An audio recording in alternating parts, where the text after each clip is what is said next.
नमस्कार दोस्तों,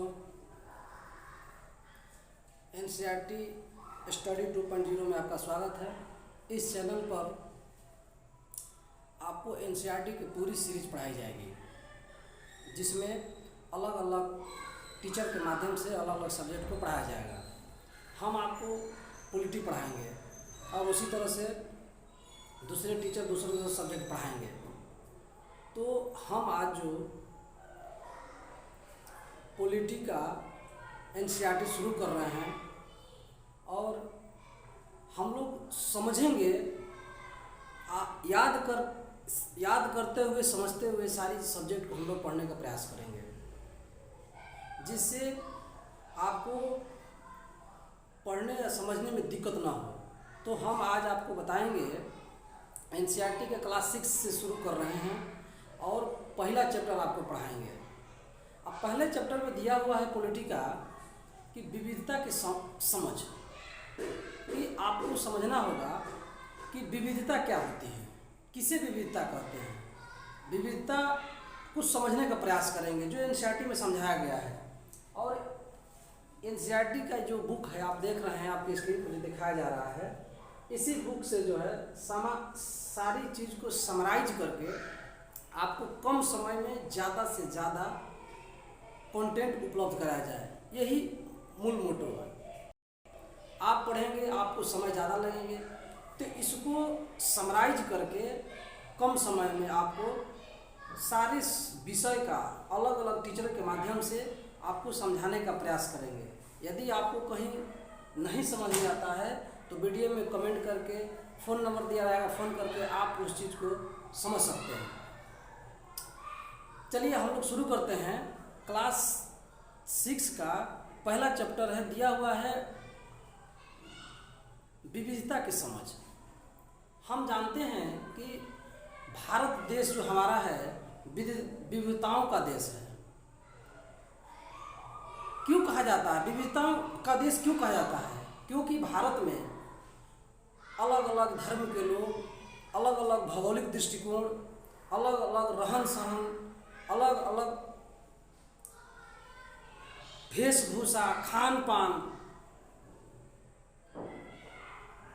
उपलब्ध है। आप देखेंगे मुस्लिम धर्म के लोग, हिंदू धर्म के लोग, अन्य धर्म के लोग का रीति रिवाज अलग है। आप देखेंगे कि नॉर्थ ईस्ट में जो लोग हैं, उत्तर भारत के जो लोग हैं और दक्षिण भारत के लोग हैं, तो उसमें विविधताएं पाई जाती हैं।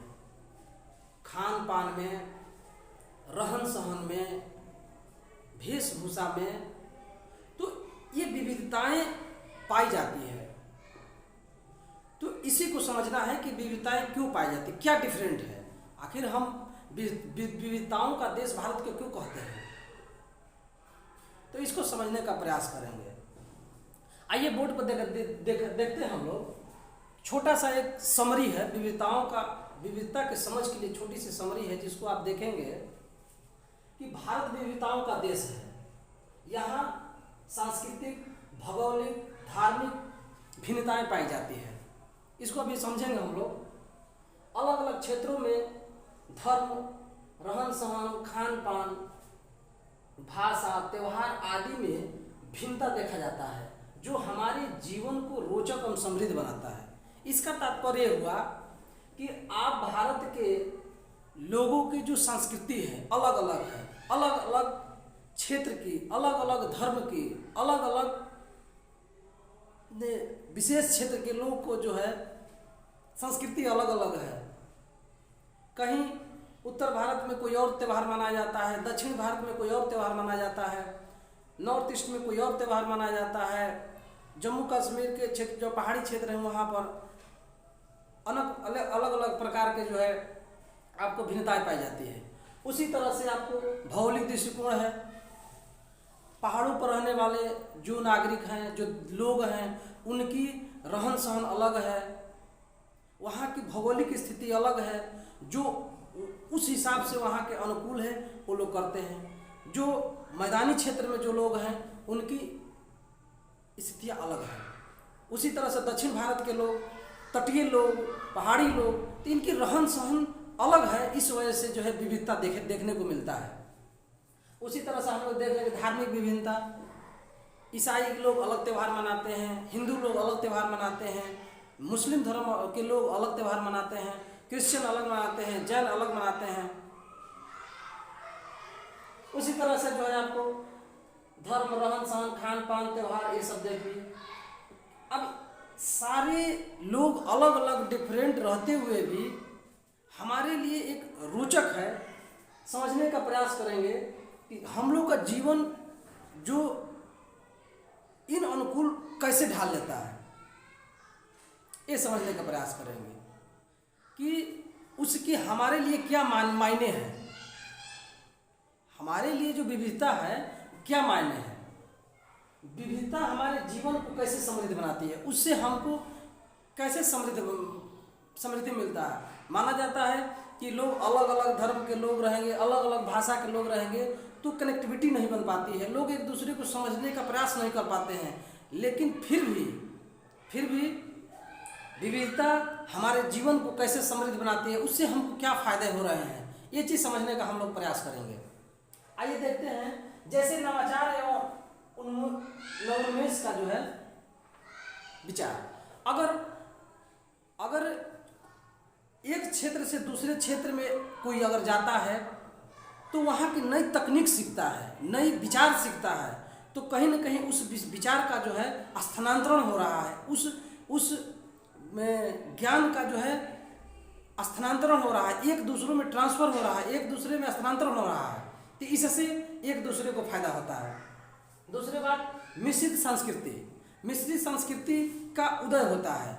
अगर कोई व्यक्ति पहाड़ी क्षेत्र से मैदानी क्षेत्र में आएगा या मैदानी क्षेत्र से पहाड़ी क्षेत्र में जाएगा या उत्तर भारत से दक्षिण भारत में जाएगा या दक्षिण भारत से उत्तर भारत में आएगा, तो जहाँ से वो आया है उसकी तो अपनी संस्कृति है, और जो जहाँ रहने लगा उस संस्कृति को वो अपनाने का प्रयास करता है, और धीरे धीरे कुछ पार्ट को जो है, कुछ भाग को जो है वो अपना लेता है, तो उसकी अपनी संस्कृति और जहाँ रह रहा है उसकी संस्कृति, एक मिक्सचर सभ्यता का निर्माण हो जाता है। जैसे एग्जाम्पल देते हैं, जैसे कहीं लोग, जैसे यूपी बिहार के लोग जैसे कहीं जाते हैं, जैसे महाराष्ट्र में कमाने जाते हैं, पंजाब में कमाने जाते हैं, दिल्ली में जाते हैं, तो वहाँ की लैंग्वेज सीख जाते हैं, वहाँ की भाषा सीख जाते हैं, वहाँ के लोग कैसे खाते हैं पीते हैं, लोग को रुचि बढ़ जाती है।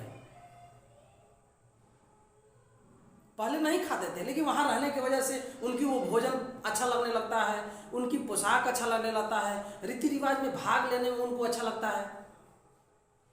तो एक दूसरे के समझने का प्रयास किया जाता है, जिससे लोगों को ज्ञान का जो है आदान प्रदान होता है। उसी तरह से भाषा आप समझ रहे हैं कि अगर कोई किसी क्षेत्र से है उसकी अपनी भाषा, और जहाँ गया है उसकी भाषा, कमांड एक मिक्सचर भाषा बन जाती है। इसके बाद सांस्कृतिक जीवन में इतिहास और भूगोल का गहरा संबंध है। अब कोई भी संस्कृति होता है, वहाँ के इतिहास और भौगोलिक दृष्टिकोण का एक जो होता है सम्मिश्रण होता है। जैसे कि आप पहाड़ी क्षेत्र के देख लेंगे, मैदानी के क्षेत्र के देख लेंगे, तो यहाँ कोई व्यक्ति किसी संस्कृति को अपना रहा है तो कहीं न कहीं उसकी भौगोलिक दृष्टिकोण उसको अपनाने के लिए जो है बाध्य कर रहा है। अगर भौगोलिक दृष्टिकोण के अनुरूप वो नहीं रहेगा तो उस वातावरण में वो सर्वाइव नहीं कर पाएगा, वो जीवित नहीं रह पाएगा। और यदि अगर आप मैदानी क्षेत्र से हैं, आपकी रहन सहन मैदानी क्षेत्र वाली है, आप अगर पहाड़ों पर चले जाएंगे तो इस तरह से आप नहीं रह पाएंगे वहाँ के अनुकूल। अब जैसे मान लीजिए हम तटीय, जब समुद्र किनारे तटीय मैदान में रहते हैं, वहाँ ठंडा नहीं होता है, वहाँ मौसम नॉर्मल हमेशा रहता है, सामान्य रहता है। अब वही आप पहाड़ों पर चले जाएंगे, वहाँ ठंडा लग रही है तो वहाँ आप लोग जैकेट पहनना पड़ेगा। तो वहाँ के अनुकूल जलवायु के अनुसार चलना पड़ेगा। तो विविधता से हमको ये सारी जानकारी मिलती है, ज्ञान का जो है वृद्धि होता है, मनोवृत्ति का वृद्धि होता है, भाषा संस्कृति का वृद्धि होता है, रहन सहन आदान प्रदान होता है, रीति रिवाज आदान प्रदान होता है। अब हम लोग देखेंगे कि विविधता में एकता, कि भारत में इतनी सारी विविधताएं हैं, इतने धर्म के लोग रहते हैं, इतने भौगोलिक दृष्टिकोण से विविधताएं हैं, लेकिन फिर भी भारत एक है। हम कहते हैं कि हम भारत के नागरिक हैं। हम क्यों कहते हैं? आइए उसको समझने का प्रयास करते हैं कि इतने धर्म के लोग हैं, इतनी विविधताएं हैं, फिर भी हम एकजुट होकर जो है समझने का प्रयास करते हैं। जैसे 1947 से पहले जब हमारा देश अंग्रेजों के गुलाम था, तो उस संघर्ष में जैसे असहयोग आंदोलन, भारत छोड़ो आंदोलन, सबने वाक़या आंदोलन में जो है अंग्रेजों को जो है भगाने में पूरे भारत ने एकजुट होकर कार्य किया। उसमें पुरुष महिलाएं सभी लोग ने जो है एक दूसरे को जो है कंधा से कंधा मिलाकर अंग्रेजों का जो है संघर्ष में सहयोग किया। तो कहीं ना कहीं ये देखा जाता है कि अगर स्थिति अगर विपरीत परिस्थिति में आप हैं तो सभी लोग एकजुट होकर जो है विपत्ति से जो है लड़ने का काम किया जाता है। अब हम लोग देखते हैं जैसे कि आप राष्ट्रीय झंडा है, राष्ट्रीय झंडा को पूरे भारत में सम्मान किया जाता है। ये तो नहीं है कि इस क्षेत्र के लोग सम्मान करते हैं, उस क्षेत्र को नहीं करते हैं। तो ये हमारी राष्ट्रीय एकता का प्रतीक है। उसी तरह से राष्ट्रगान का सम्मान पूरे भारत के नागरिकों में एक समान है। ये कोई नहीं कह सकता है कि हम इस क्षेत्र से आते हैं तो हम सम्मान नहीं कर सकते हैं, क्योंकि ये हृदय में ये संजोया हुआ है, ये हमारे हृदय में नस-नस में है हमारे। ये समझेंगे। आपको जैसे कि राष्ट्रीय गीत हो गया, संविधान का पालन, जो संविधान है, जो संविधान के अनुसार जो व्यवस्थाएं बनेंगी उसको सब लोग तहे दिल से मानने का काम करते हैं। तो ये एकता है, ये कोई नहीं कह सकता कि हम नहीं मानेंगे। उसी तरह से सर्वोच्च न्यायालय की जो निर्णय होता है सर्वमान्य होता है। सभी लोग मानने के लिए तैयार रहते हैं कि जो माननीय सर्वोच्च न्यायालय का जो निर्णय होगा वो हमारे लिए सर्वमान्य है। तो कहीं ना कहीं इतना विविधता होते हुए भी हमारी जो हमारा देश है विविधताओं में एक है। आगे हम लोग देखते हैं, देखिए एक जवाहरलाल नेहरू का एक पुस्तक है भारत की खोज। तो भारत की खोज में जवाहरलाल नेहरू जी ने कहे हैं, क्या कहे हैं कि भारतीय एकता कोई बाहर से थोपी गई चीज नहीं है। भारतीय जो एकता है, जो हम अभी आपको बताए कि अंग्रेजों से लड़ने में राष्ट्रगान, राष्ट्रगीत, संविधान और सर्वोच्च न्यायालय के सब भारत के लोग एक होकर मानने के लिए तैयार रहते हैं। तो उसको जो है भारत की खोज में जवाहरलाल नेहरू की पुस्तक है, उसमें कहा गया है कि भारतीय एकता कोई बाहर से थोपी गई चीज नहीं है, बल्कि यह बहुत ही गहरी चीज है जिसके अंदर अलग अलग तरह के विश्वास और प्रथाओं का स्वीकार करने की भावना होता है। चाहे किसी भी धर्म को हो, चाहे किसी भी संप्रदाय के हो, चाहे किसी भी क्षेत्र के हो, चाहे तटीय क्षेत्र के हो, मैदानी क्षेत्र के हो, पहाड़ी क्षेत्र के हो, अगर आपको विश्वास और प्रथाओं की बात आएगी, आपको राष्ट्र की बात आएगी, तो वो सर्वमान्य, सर्व स्वीकार है। ये चीज बताया गया है। आगे हम लोग देखते हैं कि जो विविधता थोड़ा सा और समझने का प्रयास करते हैं। जैसे कि मान लीजिए कोई व्यक्ति अगर लद्दाख में रह रहा है, और कोई व्यक्ति मान लीजिए दक्षिण भारत के किसी भी राज्य में रह रहा हो, तमिलनाडु में रह रहा हो, कर्नाटक, तो उनकी परिस्थितियां एक नहीं हो सकती हैं, उनकी जीवन शैली एक नहीं हो सकती है। जैसे पहाड़ पर जो लद्दाख के क्षेत्र में रहेगा वहाँ पेड़ पौधे कम पाए जाएंगे, बर्फीले क्षेत्र हैं, वहाँ की खान पान अलग होंगी, वहाँ ऊन का की व्यापार किया जाता है। ऊन से जो है पश्मीना शाल बनाया जाता है। जो भेड़ बकरी से दूध निकलते हैं पशु, उससे जो है आपको व्यापार किया जाता है। उससे मिठाई बनाई जाती है। और वहाँ पर जो लोग रहते हैं ठंडी से बचने के लिए विशेष मतलब कि कपड़ा यूज करते हैं। लेकिन वही चीज़ अगर जो दक्षिण भारत में रह रहा है कोई व्यक्ति, तो वहाँ की परिस्थिति अलग है। अब जैसे मान लीजिए आप तमिलनाडु में रह रहे हैं, केरल में रहे हैं, तो वहाँ जो है आपको मौसम सामान्य मिलेंगे। आप समुद्र के किनारे हैं, मछली पालन करेंगे, मछली का मीट का जो है व्यापार करेंगे। वहाँ लौंग होता है, इलायची होता है, उस चीज़ का व्यापार होगा। वहाँ जो है आपको हिंदू धर्म के लोग, सिख धर्म के लोग, ईसाई धर्म के लोग, यहूदी, सभी धर्मों के लोग हैं। वही लद्दाख में जो है ज़्यादातर मुस्लिम और बौद्ध मिलेंगे आपको।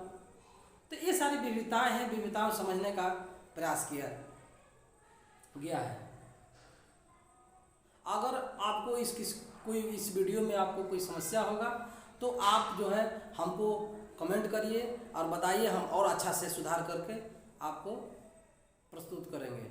और कल जो है आपको अगला चैप्टर कक्षा 6 की पॉलिटी का जो है पढ़ाया जाएगा। जय हिंद दोस्तों।